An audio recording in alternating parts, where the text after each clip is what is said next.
Pada suatu hari Rasulullah SAW ditemui oleh malaikat Jibril.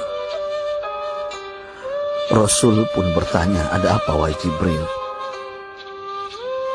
Jibril menjawab, "Wahai Muhammad, sesungguhnya hari ini Allah Subhanahu wa Ta'ala sedang mengobarkan nyala api neraka, dan seluruh para malaikat amat ketakutan. Mereka tidak tahu harus bagaimana.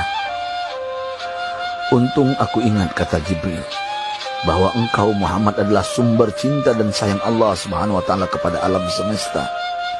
Dengan alasan itu aku kesini, bertabaruk mengambil berkah dengan cinta Allah kepada dirimu, ya Rasulullah, ya Muhammad." Rasulullah terdiam beberapa saat, kemudian bertanya lagi, "Wahai Jibril, ceritakan padaku bagaimana neraka itu sesungguhnya." Jibril menjawab, "Wahai Muhammad, neraka itu bagaikan lubang-lubang yang terdiri dari 7 tingkat. Jarak antara satu lubang dengan yang lain ialah perjalanan 70 tahun.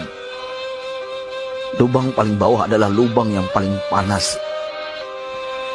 Nabi SAW meneruskan pertanyaannya, "Lalu siapakah penghuni lubang-lubang neraka itu, wahai Jibril? Sampaikan kepadaku, Jibril." Jibril menjawab, "Lubang yang paling bawah diciptakan untuk orang-orang munafik.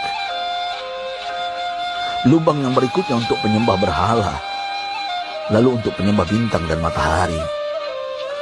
Jibril terus menerangkan penghuni tingkatan neraka hingga lubang yang kelima, tempat umat Yahudi, dan yang keenam dihuni oleh umat Nasrani.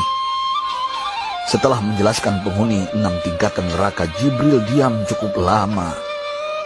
Rasulullah SAW penasaran dan bertanya kepada Jibril, "Wahai Jibril, siapakah penghuni neraka yang ke-7?" Jibril diam saja tidak menjawab. Rasulullah SAW mengulangi pertanyaannya, tapi Jibril tetap diam. Rasulullah tambah penasaran dan mendesak Jibril agar dijawab pertanyaannya.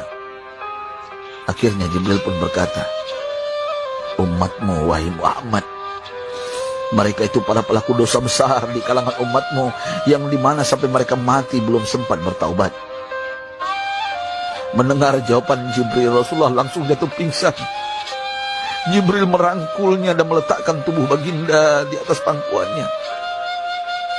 Tak berapa lama Rasulullah SAW sadar dan langsung menangis bersimbah air mata dengan terisak-isak. Rasulullah mempertegas pertanyaannya, "Wahai Jibril, apakah benar ada di antara umatku yang masuk neraka?"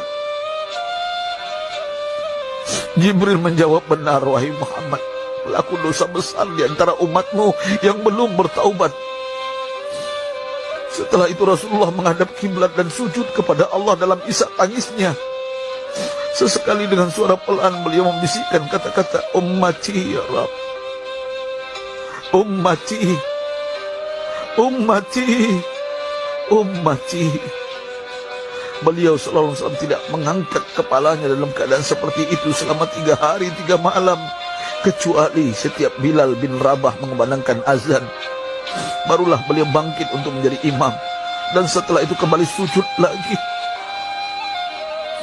Pada hari ketiga Abu Bakar menyadari hal ini, beliau mengetuk pintu Rasulullah dan mengucapkan salam 3 kali, namun tidak terdengar jawaban. Abu Bakar sedih dan berseru di hadapan pintu Nabi besar Muhammad SAW, "Apakah ada jalan untuk masuk ke rumahmu ya Rasulullah?" Tetap tidak ada jawaban. Di jalan Abu Bakar bertemu sahabat Umar. "Mengapa engkau menangis, wahai Abu Bakar?" kata Umar. Abu Bakar menceritakan keadaan Rasulullah SAW. Maka Umar pun melangkah menuju rumah Rasulullah dan terjadilah hal yang sama. Umar pun pulang dan menangis.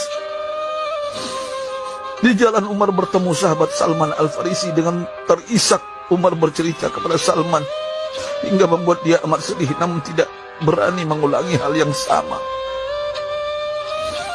Salman melangkah menuju rumah Fatimah radhiyallahu anha dan menceritakan hal itu.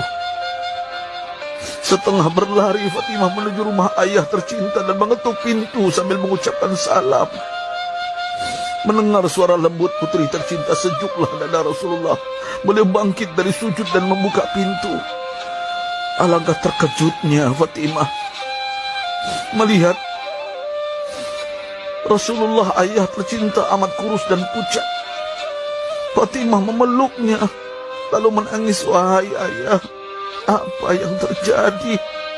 Mengapa engkau amat sedih seperti ini?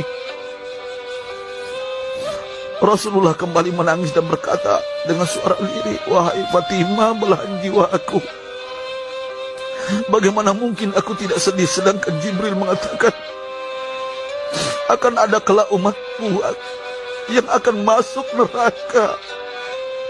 Subhanallah, betapa besar cinta Rasulullah kepada kita umatnya. Sahabatku, Rasulullah mencintai kita.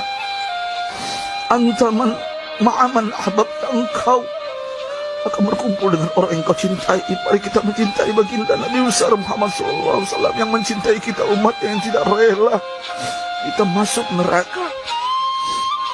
Mari kita mencintai beliau dengan berselawat. Sahabatku, sampaikan, Rasul mengajarkan kepada kita, mandalla ala khairin falau mislu ajri fa'ilin. Siapa yang menunjukkan kepada kebaikan, maka dia akan mendapatkan pahala seperti orang yang mengerjakannya. Mudah-mudahan ini menjadi pahala jariah bagi kita.